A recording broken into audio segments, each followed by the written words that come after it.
dark, snow-laden forest, where the snow clung thickly to the branches of old twisted trees, a small dinosaur named Dino sat huddled and shivering. Though it was daytime, the forest seemed dark and mysterious, touched by a winter magic that was both beautiful and eerie. Dino's wide, glossy eyes filled with tears. He whimpered softly, calling out in a small, trembling voice. His voice echoed, yet no one answered. He glanced around, his heart pounding faster with each passing second as he hugged himself against the biting cold, his little body quivering with both fear and chill. Meanwhile, at home, Leo was playing when he suddenly noticed something was wrong. Dino was nowhere to be found. Leo's heart dropped. Without hesitation, he pulled on his warmest coat and wrapped a scarf tightly around his neck. Stepping outside, he peered into the distance, his bright blue eyes fixed on the edge of the dark forest, where he had a feeling he'd find his friend. With a determined stride, Leo pushed open the gate, the thick, powdery snow crunching and sparkling underfoot as he ventured toward the shadowed forest. The snowflakes sparkled like little stars around him, but his mind was fixed on finding Dino. As Leo stepped into the woods, he paused, his gaze sweeping over the towering trees cloaked in white. His breath misted in the cold air, and his heart thumped with a mixture of worry and hope. And then, he heard it, a faint sound muffled by the snow, but unmistakable.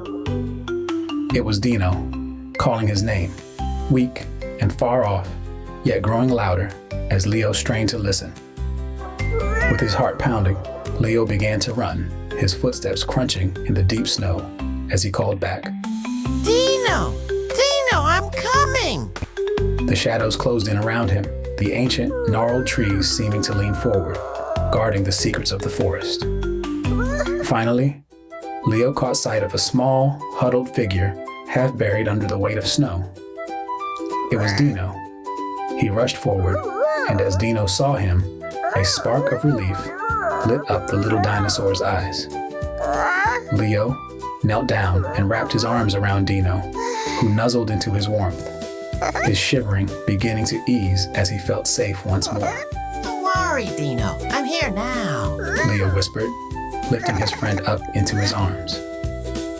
The way back no longer felt cold or frightening, for they had found each other, and together they felt a warmth that melted away every trace of fear. They made their way home, where the warm glow of Christmas lights greeted them from the windows. Inside, Leo's mom and dad waited, and the house was filled with the cozy scent of gingerbread. Wreaths hung on the walls, and a tall, glistening Christmas tree sparkled in the corner. Dino and Leo snuggled together by the tree, gazing up at the twinkling lights, safe and warm. In that moment, all was well. The magic of Christmas wrapped around them, binding them together with a love and warmth that no dark forest could ever steal away.